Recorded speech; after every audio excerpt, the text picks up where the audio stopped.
Good morning student. Class 11 physics में हम गति का नियम पढ़ रहे हैं। आप में से बहुत से स्टूडेंट ने पूछा कि सर क्वेश्चन किस प्रकार बनेंगे। तो मैं आपको बताना चाहता हूं कि हम जो टॉपिक पढ़ रहे हैं, मैं जो आपको टॉपिक पढ़ा रहा हूं डेली, जो कि हम क्लास में पढ़ रहे हैं, तो बुक के पीछे प्रश्न जो दिए गए हैं, तो जो मैं टॉपिक पढ़ा रहा हूँ उसी से संबंधित प्रश्न को आप देखिएगा, आपको प्रश्न समझ में आ जाएगा कि प्रश्न किस प्रकार बनेगा। तो अब ये आप लोगों को समस्या नहीं होना चाहिए कि सर प्रश्न कैसे बनेगा। ठीक है, मैंने आपको बताया कि आप वस्तुनिष्ठ प्रश्न को आपको पढ़ना ही है। वस्तुनिष्ठ प्रश्नों के और आपका जो उसके साथ जो प्रश्न दिया है, तथ्यात्मक प्रश्न दिया है, उसको भी आपको पढ़ना है। और जो बुक में जो ब्लॉक करके जो दिया जाता है, ठीक है, मतलब बॉक्स के अंदर जो लिखा रहता है वो भी आपके लिए इम्पोर्टेंट है। बुक के लास्ट में जो स्मरणीय बिंदु जो दिया रहता है वो भी आपके लिए इम्पोर्टेंट है। और साथ में खासकर क्लास 11th वालों के लिए बुक के पीछे जो वस्तुनिष्ठ प्रश्न दिए जाते हैं, फिल इन द ब्लैंक दिए रहते हैं, ये सबको आपको अपने से करना है। उसके आंसर भी बुक में ही दिए हैं। प्रश्न किस प्रकार बनेगा, अति लघु उत्तरी प्रश्न, लघु उत्तरी प्रश्न, दीर्घ उत्तरी प्रश्न, वो बुक के पीछे आपको दिए हैं। आपको वो क्वेश्चन उठाना है जो टॉपिक मैं करा रहा हूं।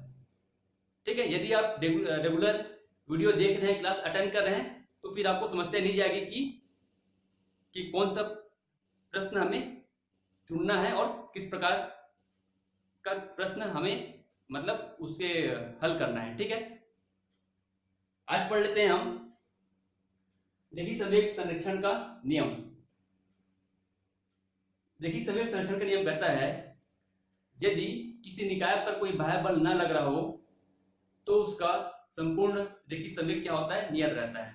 ओके, अब ये निकाय क्या है? निकाय एक तरीके से बोलेंगे कि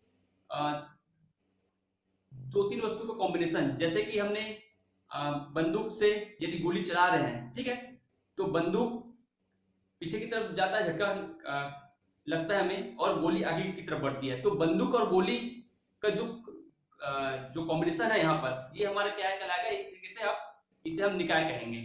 ठीक है, तो मैंने कहा रेखीय संवेग संरक्षण का नियम, यदि किसी निकाय पर कोई बाह्य बल न लग रहा हो, ठीक है, बाह्य बल क्या हो, न लग रहा हो, तो उस निकाय का कुल रेखीय संवेग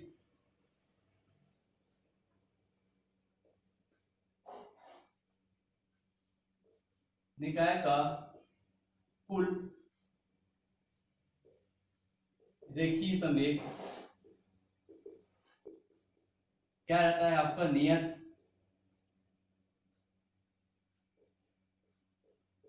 रहता है। ओके, गति का द्वितीय नियम से हमने क्या पढ़ा था? गति के द्वितीय नियम से हमने पढ़ा था, किसी वस्तु के संवेग में परिवर्तन की दर उस पर आरोपित बल के अनुक्रमानुपाती होता है। ठीक है, F equal to del P upon del T. हम यहाँ पास क्या बोल रहे हैं, कोई बाह्य बल न लग रहा हो, ठीक है, तो यहाँ पास हमारा F इक्वल टू क्या आएगा, जीरो होगा। तो हमें क्या मिलेगा, zero equal to del P upon del T. तो हमारा डेल पी इक्वल टू क्या मिलेगा हमें, ये हमारा यहाँ पर जीरो आ जाएगा। तो ये डेल पी इक्वल टू क्या आएगा, ये हमारा जीरो। तो हमने क्या कहा, यदि किसी निकाय पर कोई बाह्य बल न लग रहा है, ठीक है, तो उस निकाय का कुल रेखीय संवेग क्या होगा, आपका नियत बना रहेगा। ओके, यहाँ पास पी आपका वेक्टर में आएगा, ठीक है, जहां पी एक क्या है, एक आपका नियतांक है। ये किसके लिए है आपका,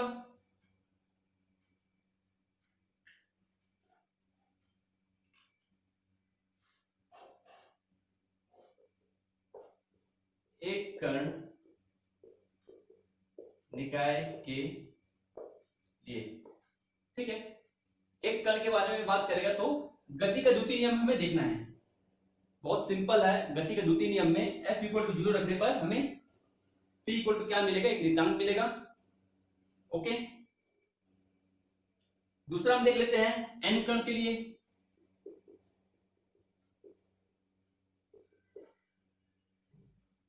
ठीक है, तो जब n कण होगा तो यहां पर हमारा क्या आएगा,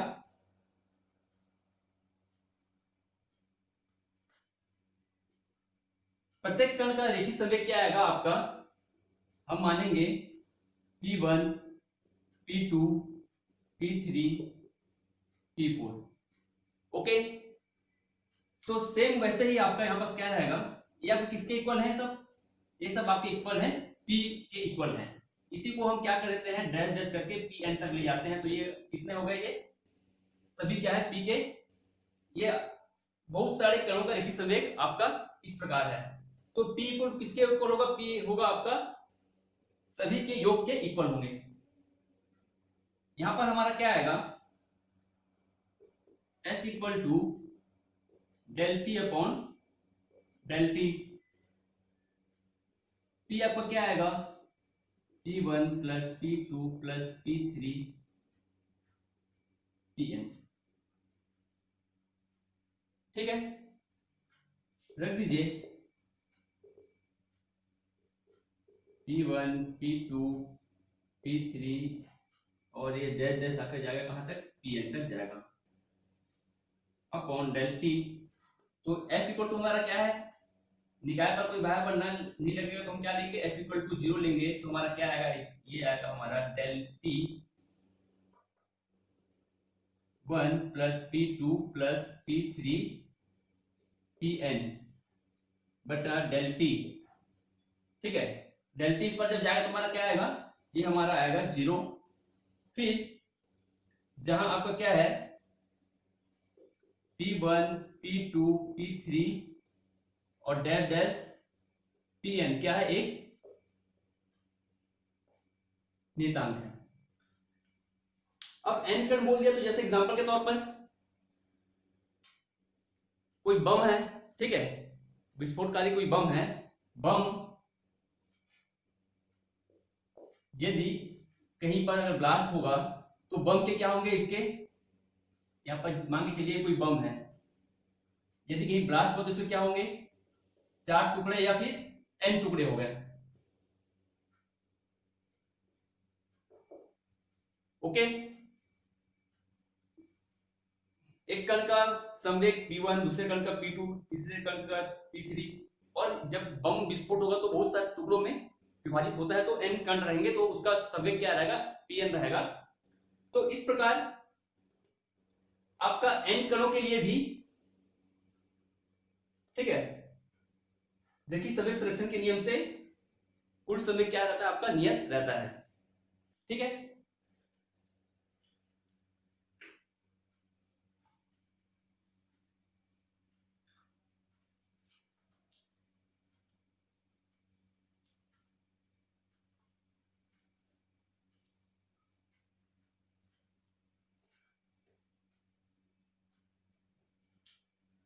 इसके अनुप्रयोग देख लेते हैं। अनुप्रयोग मतलब एप्लीकेशन, कहां कहां हमारा लगता है, जैसे कि एक हम निकालते हैं आपका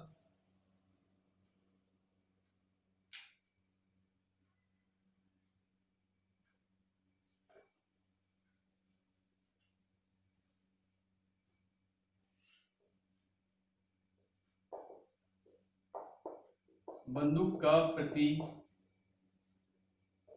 क्षेत्र। ओके, माना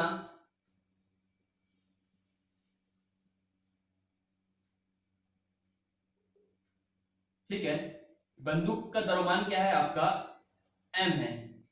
ओके, और ये आपका जो गोली है बुलेट, इसका द्रव्यमान है आपका स्मॉल m। ये इसका वेग क्या है आपका, v वेग है। जब बंदूक से गोली जब आगे हम दागते हैं तो गोली आगे की तरफ जाता है और उतने झटका में क्या लगता है, पीछे की तरफ लगता है। तो ये इसका वेग हमने मान लिया कैपिटल V। ओके, बंदूक से जैसे हमने गोली चलाया गोली v वेग से आगे की तरफ बढ़ेगी, गोली का द्रव्यमान है m और उसका वेग v वेग से जाता है, और यहाँ पास बंदूक का द्रव्यमान है कैपिटल M और कैपिटल v वेग से पीछे की तरफ हमें झटका फील होता है। तो यहाँ पास कुल संवेग क्या आएगा, P इक्वल टू क्या होता है, mv होता है। कुल क्या रहेगा, mv प्लस m और v। ओके, यहां पास ये सदिश फॉर्म में रहेगा। ओके, अब हम क्या करते हैं, ये तो हमारा संवेग क्या है, 0 है, ठीक है। तो हम क्या लेंगे, mv प्लस mv ये आएगा। यहां पर हमारा क्या आएगा, इसको इस प्रकार लाते हैं,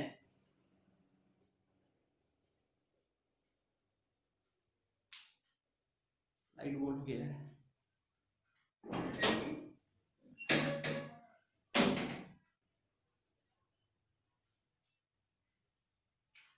ये mv इक्वल टू होगा mv और v इक्वल टू मिलेगा हमें mv बटा n। ये आपको क्या आएगा, इस पर आएगा तो ये माइनस में आएगा, और कैपिटल भी हमें क्या मिलेगा, ये माइनस में मिलेगा। माइनस चिन्ह क्या शो कर रहा है, माइनस चिन्ह शो कर रहा है कि गोली का वेग और जो हमें झटका जो फील होगा, बंदूक का जो मूवमेंट रहेगा पीछे की तरफ, दोनों क्या रहेंगे, विपरीत दिशा में होंगे। ओके,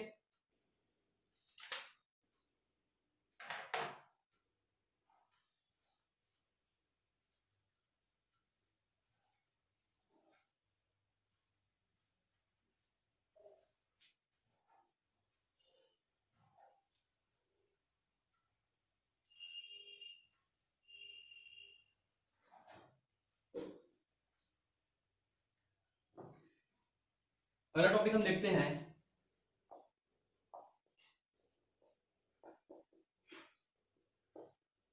रॉकेट नोजल, ठीक है।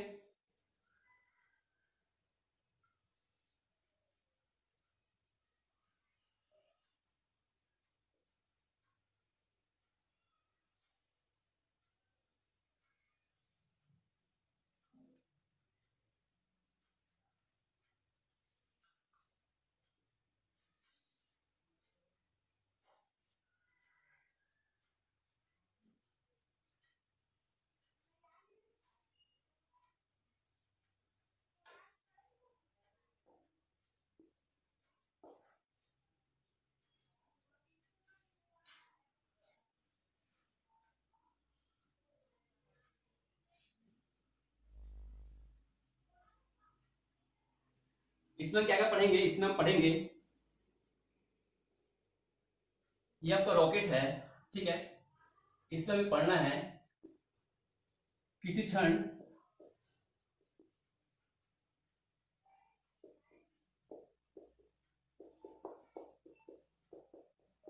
रॉकेट का वेग, दूसरा पढ़ेंगे हम रॉकेट का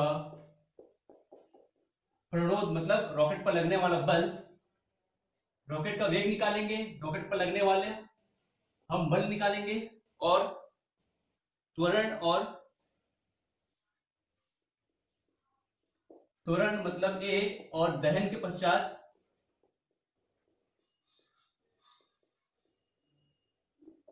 वेग। ओके, वीबी, ये चारों चीजें पढ़ेंगे, रॉकेट नोजल है। तो यहां पर सबसे पहले हम देख लेते हैं, ठीक है। ये आपका 3 कंडीशन है, 3 रॉकेट नहीं है, एक ही रॉकेट है, ये 3 अलग अलग परिस्थिति पर है। माना रॉकेट का द्रव्यमान क्या है आपका, m है, ठीक है। शुरुआत में रॉकेट का द्रव्यमान m रहता है, और वेग क्या है आपका v0 है, मतलब रॉकेट चुपचाप खड़ा है, स्थिर में खड़ा है, t इक्वल टू 0 समय पर, कोई बर्न हुआ नहीं। ये आपका पहला कंडीशन है। दूसरा क्या आएगा, जब t समय पश्चात रॉकेट का द्रव्यमान क्या होता है, m हो जाता है, और वेग आपका क्या होता है, वेग होता है आपका v, वेग से ये आगे की तरफ बढ़ता है 30 समय पश्चात। ये भी आगे की तरफ बढ़ रहा, मतलब ये इसमें बर्निंग हो गया है, तो हमें क्या मिलेगा, Vg हमारा जो रहेगा ये हमें नीचे की तरफ लगेगा। ओके, तीसरा है आपका t equal to T plus del T समय में। इस समय में क्या होता है आपका, इस समय रॉकेट का वेग होता है आपका, सॉरी रॉकेट का द्रव्यमान होगा m माइनस डी एम, और ये वेग क्या होगा v प्लस डी वी। तीन स्थिति को ऊपर अच्छे से समझ लीजिए आप। शुरुआत में रॉकेट आपका स्थिर रखा है, लॉन्च के पहले आपका रॉकेट रखा है, रॉकेट का द्रव्यमान m0 है, वेग v0 है, ठीक है, t इक्वल टू 0 समय पर। इस समय पर क्या होता है, जैसे ही रॉकेट बर्न होना स्टार्ट होता है तो रॉकेट का द्रव्यमान क्या हो जाता है, m हो जाता है, वेग क्या होता है, v वेग लगता है, ठीक है। t प्लस डेल्टा समय पर अब रॉकेट में क्या हो रहा है,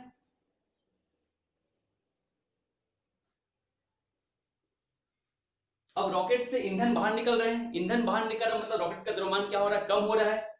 t प्लस डेल्टा समय में, dt समय में, सॉरी t प्लस dt समय में रॉकेट का dm द्रव्यमान कम हुआ और वेग क्या हुआ, पहले v वेग से था, अब क्या हुआ, वेग बढ़ा। तो ये तीन परिस्थिति आपको ध्यान रखना है। तो इस स्थिति के लिए हम क्या लिखेंगे, पहले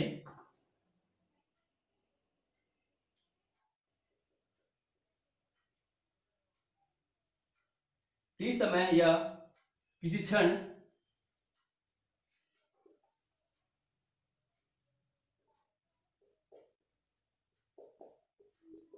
क्षण रॉकेट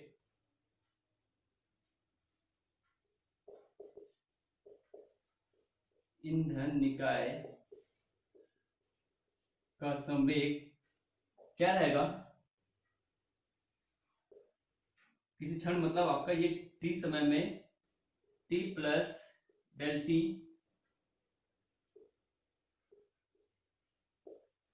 समय या क्षण पर रॉकेट ईंधन निकाय का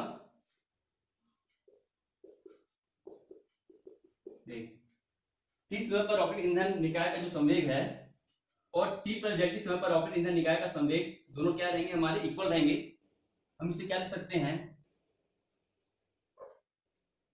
इसे हम लिखेंगे t समय पर क्या है आपका, द्रव्यमान m है और वेग v है, तो संवेग क्या होता है, mv होगा। t प्लस डेल्टा समय पर हमारा क्या आएगा, द्रव्यमान क्या है, p इक्वल टू क्या होता है, p इक्वल टू होता है mv होता है, द्रव्यमान गुणित वेग। तो t समय पर रॉकेट ईंधन संवेग, रॉकेट ईंधन निकाय का संवेग और t प्लस डेल्टा समय पर रॉकेट ईंधन निकाय का संवेग हमारा इक्वल होगा, तो हम क्या लिखेंगे, m माइनस dm, ठीक है, v प्लस dv प्लस आपका है एक और dm vg, ठीक है।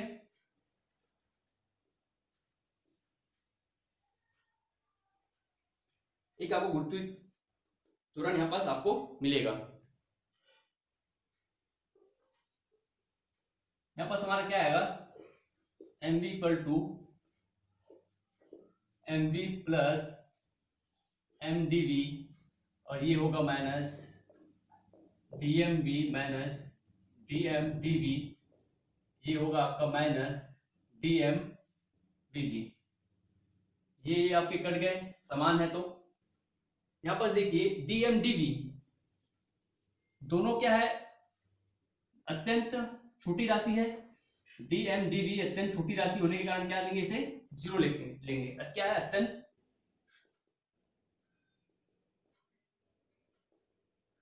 छोटी आपका राशि है, ठीक है।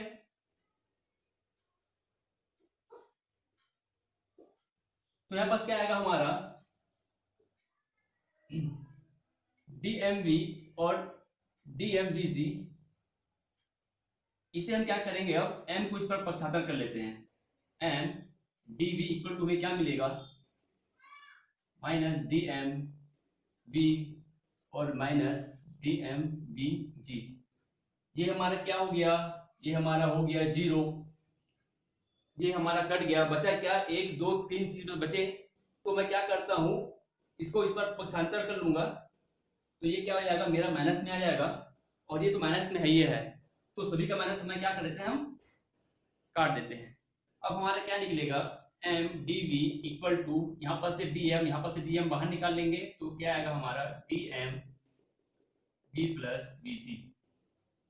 ठीक है, अब हम इसे क्या लिख सकते हैं, v प्लस वी जी जो है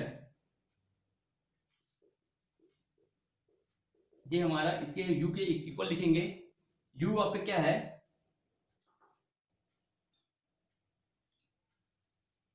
ये आपका होगा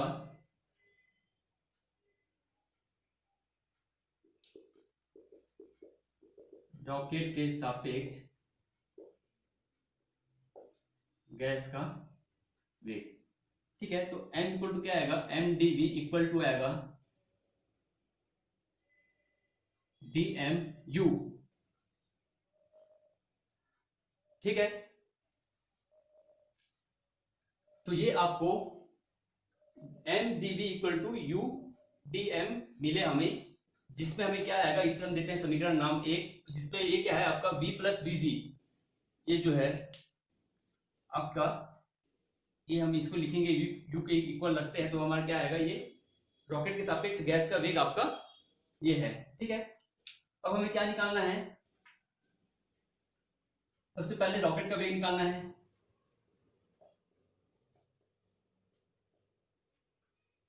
तो रॉकेट का वेग निकालने के लिए हम क्या करेंगे,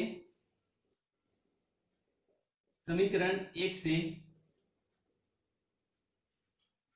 रॉकेट ऊपर की तरफ जाएगा, और थ्रस्ट कहां लग रहा है आपको, नीचे की तरफ लग रहा है, तो यहां पर हम क्या लिखेंगे, M D V equal to minus U D M, इसे हम लिख सकते हैं। ओके,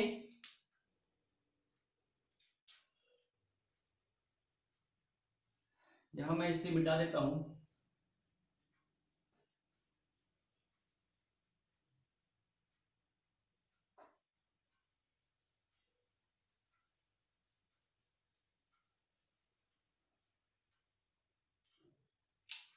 ठीक है, यहाँ पर डी वी इक्वल टू क्या मिलेगा, डी वी इक्वल टू मिलेगा हमें माइनस यू डी एम बटा एम मिलेगा।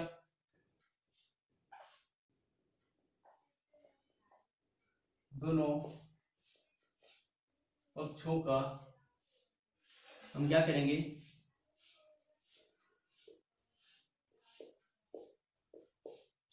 समाकलन करने पर हमें क्या मिलेगा, डी वी कहां से था, स्टार्ट कहां से था, वी जीरो से कहां था, वी था, equal to minus you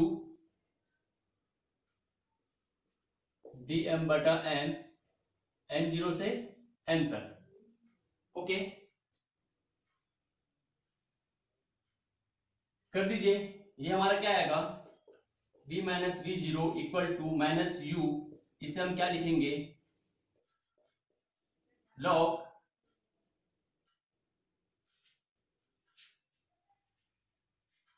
N. ठीक है, कहां से कहां तक रहेगा आपका, एम जीरो से एन तक रहेगा, तो v minus V zero equal to minus U, इसे हम क्या लिखेंगे, ये आएगा हमारा log M minus M zero. Minus का पक्षांतर जब गुणा अंदर करेंगे तो क्या आएगा, v माइनस वी जीरो, तो ये आएगा u log M zero minus log M. तो इसे हम क्या लिख सकते हैं, v माइनस वी जीरो, ये हमारा होता है log M zero upon N. ठीक है, v इक्वल टू क्या आएगा,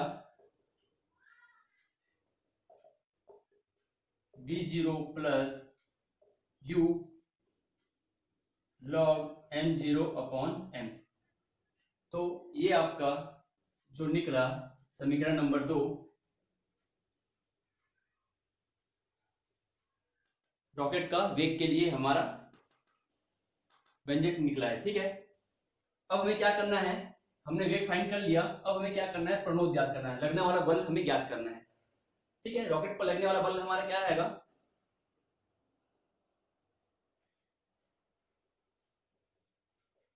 रॉकेट पर प्रणोद या रॉकेट पर लगने वाला बल, तो हम इसके लिए क्या करेंगे, आपका जो ये है,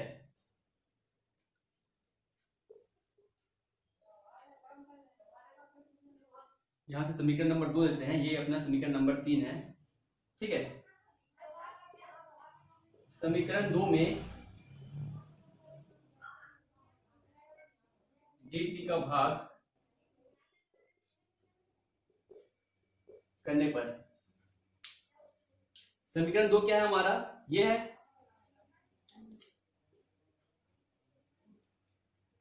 इसमें भी dt का भाग करना, तो हम क्या लिखेंगे, m dv बटा dt equal to minus u dm बटा dt। ओके,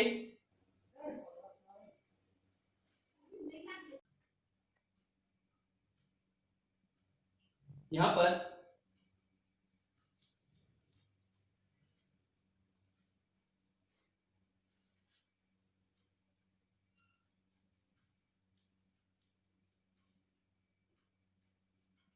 m dv बटा dt क्या होता है हमारा, हमने पढ़ा था dv इक्वल dv बटा dt हमारा क्या होता है, a के इक्वल होता है, तो इसे मैं क्या लिख सकता हूं, ma।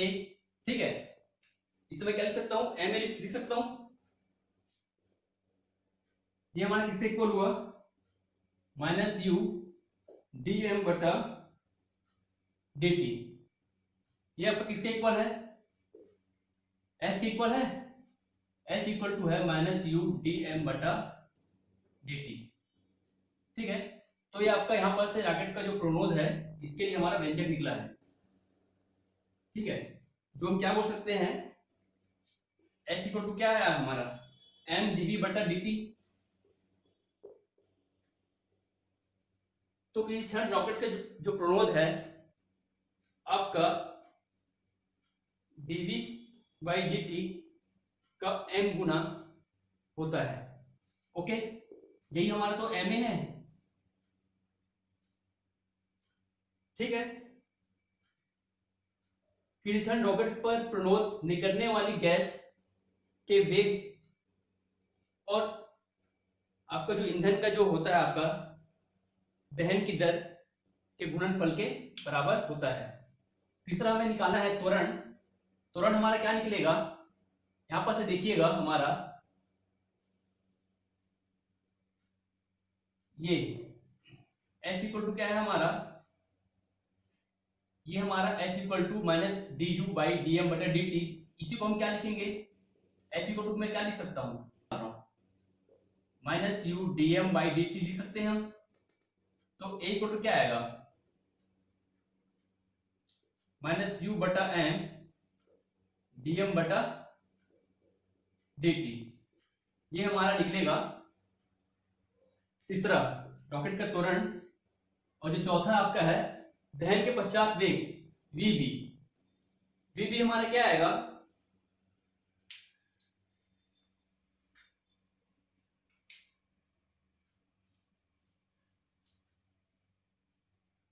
दहन के पश्चात जो वेग मिलेगा हमें vb इक्वल टू क्या रहेगा, दहन के पश्चात मतलब शुरुआत में तो v0 क्या था आपका, शून्य था, तो हम इसे क्या लिखेंगे, शून्य का शून्य लिखेंगे। v0 का मान क्या है आपका, 0 है। ओके, या इसे आप v0 लिखेंगे। समीकरण कहां से,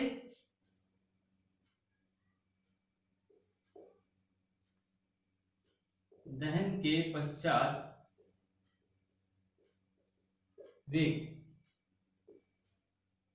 समीकरण 3 से। इस समीकरण में vb इक्वल टू क्या आएगा, v की जगह vb आएगा v0 plus u log m0 upon, यहां पर जो m था ये आपका m क्या हो जाएगा, m c, ठीक है। m c इक्वल टू क्या है,